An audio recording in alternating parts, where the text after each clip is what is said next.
When I was young, I kind of grew up in a very broken household. There was a lot of fighting. My mother never worked on top of it.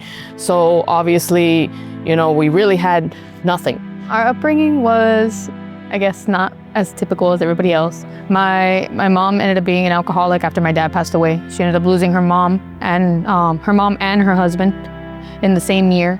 And she was the one that had to take care of everything because obviously her husband passed away. And it was her and her 4 girls.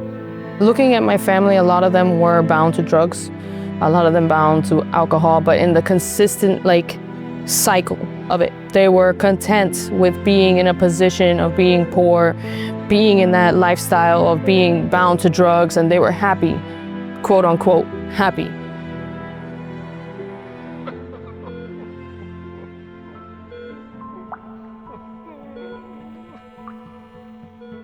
Yo nunca tuve síntomas como para decirte yo voy al hospital, sino que sentí un dolor en mi abdomen bajo y fui al hospital y vieron algo en el CT scan, vieron algo raro y ya me comencé a preocupar.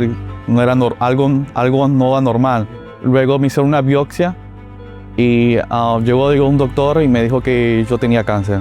Yo recuerdo que le grité al doctor, le dije que eso no era posible, que yo iba a ser papá. No sabía cómo reaccionar, solamente me quedé en shock de ¿qué es esto? Decía yo. Luego me operaron del colon, arrancaron 8 pulgadas de colon para quitarme la masa que había en el colon, pero en el hígado todavía estaban las metástasis en el hígado. Habían 3 tumores activos bien grandes y habían como alrededor de 3 tumores también inactivos, muy pequeños. Dijeron a mi familia que yo tenía probabilidad de vivir de 4 a 6 meses nomás. Y uno de los doctores le dijo a mi familia que ya fuera a mi casa, que buscara cómo despedirme. One of my cousins, which is a leader here in our church, and I remember we used to hang out and we used to party and all of these things. And I just was around his house and I was calling him and I was like, hey, what are you doing? And he's like, oh, I'm trying to find a ride to church. And when I started to see him start to go, I was a little curious, but I wasn't the first one to start. So then from there, I ended up at King Jesus Ministry with him. For some reason, something in me, I wanted to go to church. And I remember thinking in my head, I'm like, am I sick? Am I dying? What's wrong with me? I actually want to go to church. There's something wrong. So then they started to invite me to House of Peace. So I ended up going to a House of Peace, and at that moment, I kind of just surrendered myself to the Lord, and I said, Lord, I've done everything my way, and it's not working. So I'm going to allow you to do what you can do. From there, we ended up growing in the church. Me and her were in youth intercession. I was in the worship team for a while. She had her own House of Peace. We were growing in the midst of everything. And that's where I saw my life start to transition, when I allowed access to him. It took a while. I would go to church and I would be angry. It wasn't like a 1, 2, 3, but my consistency was what started to bring change in my life.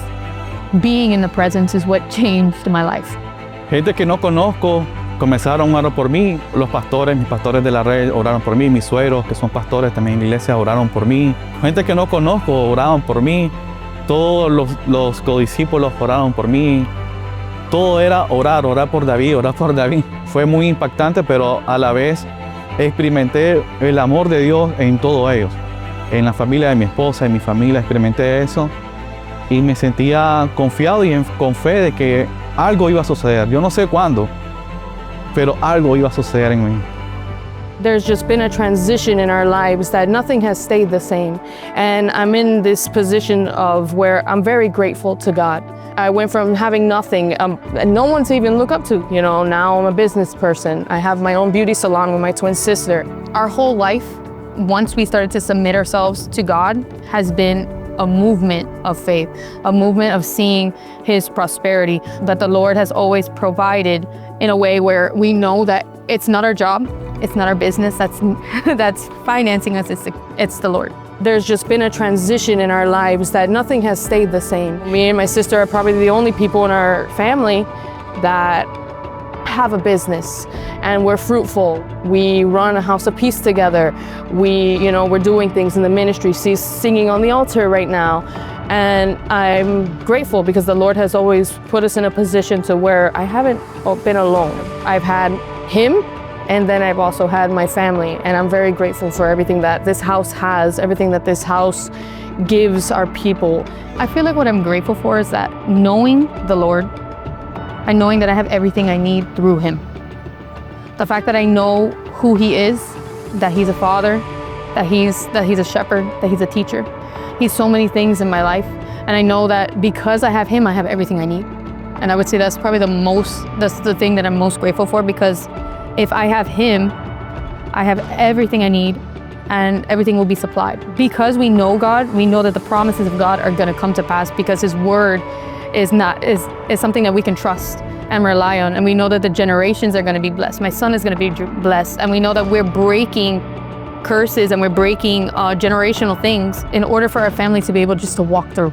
En 4 meses desde que me diagnosticaron, en 4 meses yo estaba sano. Estoy tan agradecido con Dios de simplemente hecho de respirar, de poder conocer a mi hijo.